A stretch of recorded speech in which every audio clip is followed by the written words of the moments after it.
వీడియోలో బీసీసీఐ ఎందుకు శుభ్మన్ గిల్ అండ్ హర్షిత్ రాణాని మాత్రమే ఓవర్గా పుష్ చేస్తుంది, మిగతా టాలెంటెడ్ ప్లేయర్స్ ని ఎందుకు తొక్కేస్తున్నారు డీప్ గా అనలైజ్ చేద్దాం. మన ఛానల్ ఎవరైనా కొత్తగా వచ్చింటే లైక్ చేసి సబ్స్క్రైబ్ చేసుకోండి, బెల్ ఐకాన్ ఆల్ లో పెట్టుకోండి. టెస్ట్ ఫార్మాట్ ని ప్యూర్ టెస్ట్ బ్యాట్స్మెన్ గా డామినేట్ చేస్తూ T20 ఫార్మాట్ లో ప్యూర్ హిట్టర్ గా ఆడే బ్యాట్స్మెన్ అది మామూలు కన్సిస్టెన్సీ కాదు. టెస్ట్ ఫార్మాట్ లో కొట్టిన 7 సెంచరీల్లో 5 సార్లు 150+ స్కోర్ చేశాడు. అండ్ T20 ఫార్మాట్ లో 40+ average and 160+ strike rate maintain చేస్తున్నాడు. ఇంత టాలెంట్ ఉన్న ప్లేయర్ ని ఒక్క టెస్ట్ ఫార్మాట్ కి మాత్రమే సెలెక్ట్ చేస్తూ టాలెంట్ ని తొక్కేస్తున్న ఏకైక బోర్డు బీసీసీఐ. అసలు మన కోచ్ గంభీర్ కి సెలక్షన్ కమిటీకి గిల్ అండ్ హర్షిత్ రాణా దగ్గర ఉన్నది ఏంటో జైస్వాల్ దగ్గర లేనిది ఏంటో తెలియట్లేదు. గిల్ అండ్ హర్షిత్ రాణా మాత్రం ప్రతి స్క్వాడ్ లోనే ఉంటారు. ఇన్ఫాక్ట్ హర్షిత్ రాణా అయితే నేషనల్ టీమ్ కి అస్సలు డిజర్వ్ కాడు. తను డెబ్యూట్ చేసినప్పటి నుంచి ఒక్క మ్యాచ్ విన్నింగ్ పర్ఫార్మెన్స్ ఇవ్వలేదు, బట్ ప్రతి ఫార్మాట్ లోనూ ఆడుతుంటాడు. ఇక శుభ్మన్ గిల్ అయితే టెస్ట్ అండ్ ఓడిఐ ఫార్మాట్ లో సూపర్ గా పర్ఫార్మ్ చేస్తున్నాడు. ప్రాబ్లం అంతా T20 ఫార్మాట్ లోనే అస్సలు పర్ఫార్మ్ చేయట్లేదు. అయినా గిల్ ని వైస్ కెప్టెన్ గా అపాయింట్ చేశారు. శుభ్మన్ గిల్ ని 3 ఫార్మాట్లలోనూ కెప్టెన్ చేసి నెక్స్ట్ ఇండియన్ స్టార్ బాయ్ గా చేయాలని బీసీసీఐ అన్ని విధాలుగా ప్రయత్నిస్తుంది.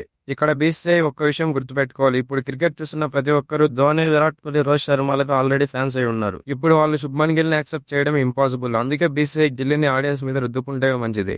అదే మీరు లాస్ట్ డెకేడ్ లో చూసుకుంటే ధోని, కోహ్లీ, రోహిత్ ఈ ముగ్గురు వాళ్ళ పర్ఫార్మెన్స్ తో సెల్ఫ్ మేడ్ స్టార్స్ గా ఎదిగారు. ఫర్ ఎగ్జాంపుల్ విరాట్ కోహ్లీని తీసుకుంటే 2014లో టెస్ట్ ఫార్మాట్ లో కెప్టెన్ గా అపాయింట్ అయ్యాడు. 2 years టెస్ట్ ఫార్మాట్ లో సక్సెస్ చూసిన తర్వాత 2016లో వైట్ బాల్ కెప్టెన్ గా అయ్యాడు. 2016 నుంచి 2024 వరకు విరాట్ అండ్ రోహిత్ శర్మ పేర్లు చెప్పుకొని బీసీసీఐ టికెట్లు అమ్ముకున్నారు. ఈ 9 సంవత్సరాల్లో బీసీసీఐ ఎప్పుడు వీళ్ళని స్టార్స్ గా ట్రీట్ చేయలేదు. వాళ్ళ పర్ఫార్మెన్స్ తో టీమిండియా స్టార్స్ గా ఎదిగారు. గంభీర్ కోచ్ అయిన తర్వాత టీమ్ లో స్టార్ కల్చర్ వద్దని స్టార్ ప్లేయర్స్ అయిన విరాట్ కోహ్లీ, రోహిత్ శర్మ రిటైర్మెంట్ అయ్యేలా చేశాడు. అదే గంభీర్ ఇప్పుడు శుభ్మన్ గిల్, హర్షిత్ రాణాని స్పెషల్ గా ట్రీట్ చేస్తూ స్టార్ కల్చర్ ని తీసుకొస్తున్నాడు. ఇక్కడ శుభ్మన్ గిల్ ని స్టార్ట్ చేయడం కోసం అన్ని ఫార్మాట్ లో పర్ఫార్మ్ చేసే టాలెంట్ ఉన్న జైస్వాల్ ని తొక్కేస్తున్నారు. స్టార్ అంటే ఏదో బలవంతంగా చేయకూడదు. మీరు లాస్ట్ డెకేడ్ లో చూసుకుంటే విరాట్ కోహ్లీ నేచురల్ ఫినామినా. ఇప్పుడు అదే క్వాలిటీస్ అండ్ టాలెంట్ జైస్వాల్ ఎక్కువగా ఉన్నాయి. అతనికి ఛాన్స్ ఇస్తే తన పర్ఫార్మెన్స్ తో నెక్స్ట్ సూపర్ స్టార్ గా ఎదుగుతాడు. అది కాకుండా శుభ్మన్ గిల్ ని మాత్రమే నెక్స్ట్ బిగ్ థింగ్ చేయాలని 3 ఫార్మాట్లలోనూ ఆడిస్తూ విదిన్ 3 months లోనే టెస్ట్ అండ్ ఓడిఐ కెప్టెన్ గా అపాయింట్ చేశారు. ఇప్పుడు తను పర్ఫార్మ్ చేస్తే పర్వాలేదు, ఒకవేళ తను ప్రెషర్ తట్టుకోలేక ఫెయిల్ అయితే మాత్రం బీసీసీఐ ఇబ్బందులు ఎదుర్కోవాలి.